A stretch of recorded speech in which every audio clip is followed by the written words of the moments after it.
CNBC TV 18 Weekender. Hello and welcome to CNBC TV 18 Weekender. I'm Shruti Mishra. My guest today is one of India's top fashion designer. Over 20 years ago, she filled a gap in women's western wear in India and since then has established a fashion empire. Today, she has established 4 clothing labels and Global Desi, Grassroot and Signature Anita Dongre. Well, you guessed it right. I'm at Anita Dongre's sprawling production facility at Robale in Navi Mumbai. Let's go and meet her and find out how House of Anita Dongre is growing from strength to strength, embracing change, setting new trends and making a difference.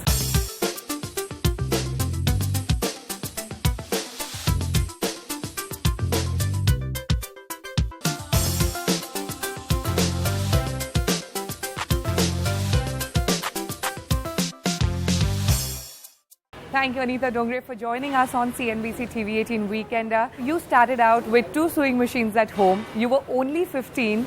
How were you so sure at that age to make a career in fashion? I decided to do fashion when I was 15. Yes. But I started with 2 sewing machines in my balcony when I graduated, so I must have been about 19. In fact, there were no fashion schools. I went looking, and after the 10th, I couldn't find a fashion school. Finally found one after the 12th. So I joined SNDT. It was the only school I knew of at that time. Yes. I'm hugely inspired by my summer vacations in Jaipur. My grandparents are from there. My mum and dad both are from there. Okay. I was born and brought up in Bandra, Mumbai. But the last day of school, the next day we were bundled up and sat in a train. Those good old days when we traveled by train and it was beautiful. I think the wonder of that city used to just mesmerize me. And I think by the time I was 9 or 10, it was very difficult for my mum to be even pinning me down in my grandparents' home. I was all over the bazaars. I was all over discovering the colors and just saw what is so special about Jaipur. I used to constantly be in Hawa Mahal. Yeah. I used to get lag bangles made for myself by this artisan who used to sit on the road. I used to go to the tie and dye karigar. I used to be sitting there on the road and getting things tie and dyed. So I think that city had a huge influence on me, and I used to come back from every vacation with suitcases full of bright, like a slice of Jaipur I used to bring back. And I remember all my friends used to wait for me to come because I used to open my treasure chest and say, look what I got, you know. And at that time also, I used to never go to the bazaars and buy things ready-made. So I used to sit with the lakwala and say, I don't like what you have. I want you to make it my way. Okay. I used to sit with the bandi guy and say, जो आपके पास है मुझे पसंद नहीं है, मेरे ढंग का बना के दो. So I think the designer in me was born way back. Coming from a Sindhi family, did you face any sort of resistance? I understand that your dad was a textile trader. Your mother was the one who taught you sewing. But, yes, you know, back then, being a designer wasn't cool enough, wasn't a real job. And for a woman to do a job also at that time wasn't... You know, those were different times 30 years ago. And being from a traditional business family, where typically the father of the house, it's a blow to his ego if you work because he's supposed to financially look after you. So I think it was just conditioning. My dad's conditioning was that girls don't work. But I think when it took me a few years to convince him I'm serious about it. And I think he became my biggest fan and supporter when he realized I'm serious about it. And I kind of spoke to both my parents and I just changed their conditioning. I think we're all subject to conditioning. It's societal norms. So it just needed changing. Of course, they were very resistant. But in a few years, they understood. They understood where the passion came from. Like you mentioned, you studied at SNDT, studied designing there. Among the 32 girls that graduated along with you, you're the only one who went ahead and made a career in design.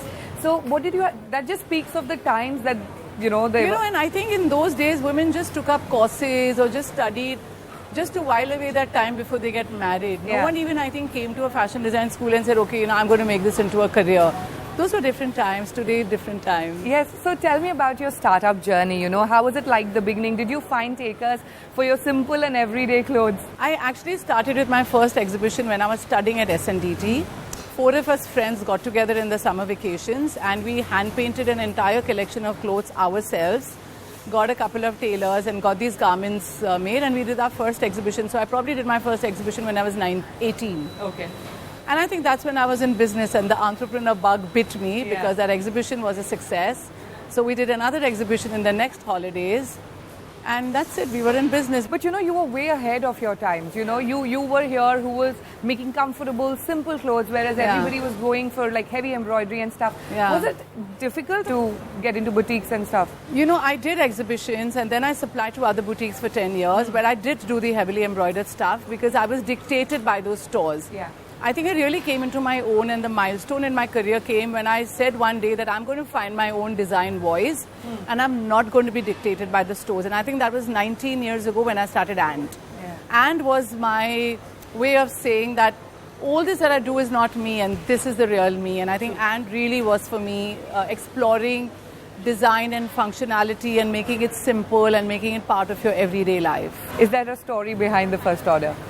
I did the first sample collection for And I took it to all the traditional stores I was supplying to, and everybody rejected it. And that's why I tell people today that with every failure, there's always a light at the end of the tunnel. And because everybody rejected it, I decided to open my own store. And that's when I opened my first store at Crossroad, which was India's first mall. Yes. And there was no looking back. I mean, that collection was a complete sellout. The store was a sellout. The store was a huge success. It was a very tiny store, but it was very, very special because it was my first store. Now, you know, Anita, you've kind of avoided taking the Bollywood route to build your brand, and like, you know, designers like Sabyasachi and Manish Malhotra. In fact, I believe you were doing a film as a designer, but that didn't go quite well. Tell us what happened, and you've never again gone back, really. I just think that I lead a very disciplined life. I need to go to bed at 9:30 p.m. sharp, which no one believes it, but I'm in bed at 9:30. Yeah. And I just think Bollywood requires stylists. Yes. I essentially am a designer. I design clothes that I like to create for women like you and me. Bollywood is another world, and it really requires you to be a stylist. It requires you to be a night person. Sitting for hours on the set, taking direction from a director is not something I enjoyed. Okay. And then the chaotic world of Bollywood where things change overnight. Yeah.